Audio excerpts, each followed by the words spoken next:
જય માતાજી. સૂર્યદેવ organic farm, Sisodia હાટીસી, ગામ રાણીધાર, તાલુકો મેંદરડા, જિલ્લો જુનાગઢ. આજે તારીખ છે 26/9/2020. જોઈ શકો છો મિત્રો, આપણો બગીચો છે. એમાં મિક્સ પાક તરીકે જો તમને આ સરગવા એવું બધું દેખાય છે. હજી મરચી ક્યાંક ક્યાંક ગયા વર્ષની ઊભી છે. જો આ મરચી, આ હળદર છે, ક્યાંક ક્યાંક છે. આ વખતે આપણે વાવેલી નથી, એમને ઉગેલી છે જ. આપણા આંબા છે. નિંદામણ નાશક જે લોકો જે પેસ્ટિસાઇડ ખેડૂતો કરતા હોય, પેસ્ટિસાઇડ દવાનો યુઝ કરતા હોય, એ લોકો નિંદામણ નાશકનો બહુ ઉપયોગ કરે છે. જો આપણે સુભાષ પાલેકર પ્રાકૃતિક ખેતીમાં નિંદામણ નાશક દવાનો ક્યાંય છંટકાવ કરવાનો આવતો નથી. એના માટે આચ્છાદન મહત્વની વસ્તુ છે. એક સારો એવો ભાગ ભજવે છે. જોઈ શકો છો તમે, આ ખડ છે એનું બધું કાપી અને એનું આચ્છાદન કરીએ છીએ. બધે એવું ખડ ઉગેલું છે. આનું રેકનું આચ્છાદન કરશું. સારી વસ્તુ હોય, થોડી ઘણી ગાયોને ખવડાવવા જેવું ખડ હોય, જો આ જોઈ શકો છો, તો એ ગાયોને પણ ચારો થાય છે. મારા જેવડું ખડ આખા બગીચામાં થઈ ગયું છે. એનું પૂરેપૂરું આચ્છાદન કરીશું. નાના મોટી 15 ગાયો છે. ગીર સંવર્ધનનું કામ કરીએ છીએ.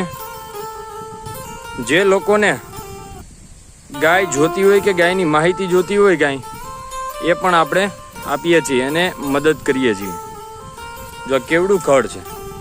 આ બધું ગાયોના ચારામાં પણ ચાલશે અને વેસ્ટેજ જે છે એનું આચ્છાદન પણ કરીશું. હું એક તમને આવા ફોટો બતાવીશ કે જે લોકો નિંદામણ નાશક દવા યુઝ કરે છે. એક છાપાનો લેખ છે કે નિંદામણ નાશકથી જ આ વધારે પૂરતા કેન્સરો થાય છે. એ હું આમાં મૂકીશ.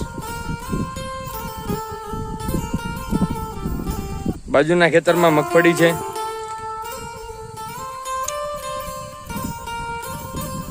બહુ વરસાદને કારણે મગફળીમાં ઘણું ખરું નુકસાન પણ છે.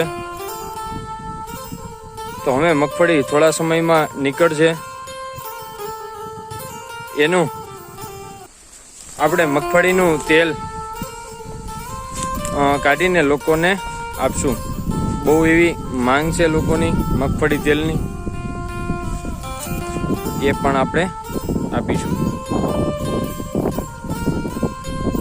ખાસ કરીને નિંદામણ નાશક દવા જે 5 દિવસમાં, આ એવડું ખડ છે, આ મોટું મારા જેવડું ખડ છે, 5 જ દિવસમાં જો બધું બાળી નાખતું હોય તો માણસની કઈ તાકાત કે ટકી શકે.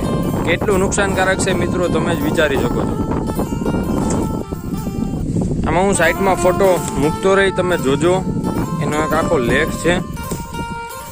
એ કેટલું બધું નુકસાનકારક છે. અને લોકો અત્યારે આ વર્ષે તો બહુ બધો વરસાદ છે, તો મગફળીમાં પેસ્ટિસાઇડ વાળાએ તો કાંઈ નિંદામણ કર્યું જ નથી ભાઈ. દવાનો જ ઉપયોગ કર્યો છે. ભરપૂર રીતે દવાનો ઉપયોગ કર્યો છે કે નીંદવું ના પડે, કાંઈ વેરાઈ ન જાય, કાંઈ ન થાય. જોઈ શકો છો આ મરચી. કોઈ જાતનું આપણે હજી અત્યાર લગીનમાં નથી પાણી આપેલું, નથી કોઈ છંટકાવ કરેલો, તો પણ આમાં મરચા છે. 2-4 દિવસ પહેલા ઉતારી ગયો, જુઓ તોય છે. આમ ખાસ કરીને એ વસ્તુ ન ખાવી જોઈએ. વિચારો મિત્રો, રોગ પ્રતિકારક શક્તિ આપણે વધારવાની છે. જો આમાં પપૈયા પણ છે અને આવતા વર્ષે આખા બગીચામાં પપૈયા વાવવાના. મિક્સ પાક તરીકે આ બહુ સારું એવું કામ કરે. જો આ 2 વર્ષનો છે પપૈયો, તો પણ ઉપર એટલો ફાલ છે. જો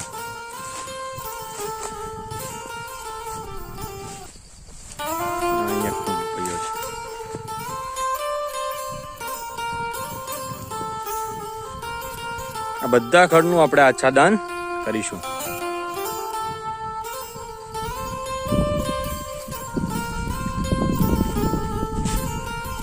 મિત્રો મુલાકાત લ્યો રાણીધાર સાસણની બાજુમાં આવ્યું છે. ગાંડી ગીરની પણ મુલાકાત લઈ શકો છો. જે લોકોને મગફળીનું તેલ જોતું હોય એ કહેજો. અમારું આખું ગ્રુપ છે તાલુકાનું, જિલ્લાનું.